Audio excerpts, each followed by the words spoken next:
Good morning. This is Senate Republican Leader Mitch McConnell of Kentucky. Over the past 19 months, we've witnessed something truly remarkable in Washington.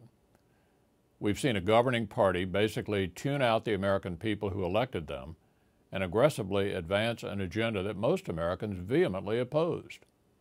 In fact, the more Americans spoke out against government takeovers, government-run health care, wasteful spending, and debt, the more Democratic lawmakers seem to dig in. This is a pretty risky approach in a nation where the government, to quote the Declaration of Independence, derives its powers from the consent of the governed. It's also the main reason most people expect Republicans to do pretty well in the upcoming November elections. But Republicans aren't under any illusions. We know voters are primarily interested in stopping the government freight train and sending a message to both parties this November. They want all of us to know that we work for them, not the other way around. And they want us to do something about jobs, because chronic unemployment is not a second-tier issue. It's a national crisis. At the moment, nearly 15 million Americans are currently looking for work and can't find it. Another 11 million are working below their skill levels.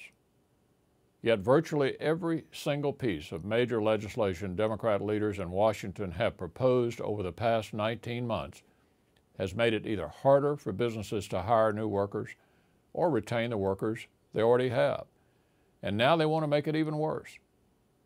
Earlier this week, Democrat leaders who spent the past year and a half working tirelessly to expand the reach of government left town without doing the single most important thing they could have done for jobs.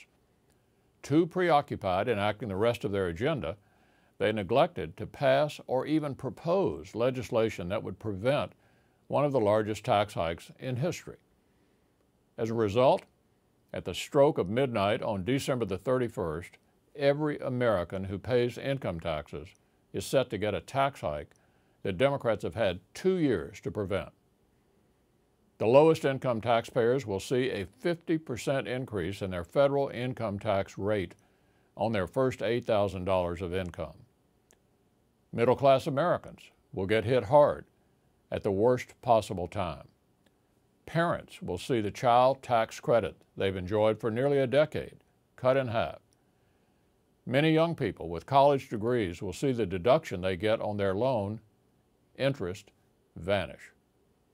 The death tax will rocket from 0% to 55%, meaning many Americans will soon have to hand over more than half of everything they have to the federal government before leaving it to their families. Hundreds of thousands of small businesses will get socked with a job-killing tax hike, and young couples will be penalized even more than they already are just for getting married. All of these changes would overturn provisions that have been the law of the land for nearly 10 years. And allowing them to happen at a time when so many are struggling makes no sense at all if you want to help the economy. Something even the president admitted in the past. That's why I proposed a bill last month that would extend current law and prevent any of these tax hikes from taking place. S. 3773, the Tax Hike Prevention Act. Unfortunately, Democrats weren't interested.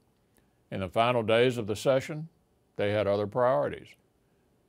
And whenever they were asked about this looming tax hike, they just blamed the Republicans. They said that Republicans will be to blame for some people getting a tax hike because we didn't think anyone should get a tax hike. Now, I don't get that either. The fact is, the best way to help individuals and small businesses and the economy is to give them all the certainty that their taxes won't be going up at the end of the year. But Democrat leaders in Washington appear to have other plans with your money. As the president recently said, and I'm quoting him directly, "I've got a whole bunch of better ways to spend that money." So after maxing out the national credit card on a failed stimulus bill and a government-run health care bill, they want even more. And that's why they are now holding middle-class Americans hostage in a pursuit of their foolish desire to tax America's job creators in the middle of a recession. It makes you wonder who they're listening to. I'm Mitch McConnell. Thanks for tuning in.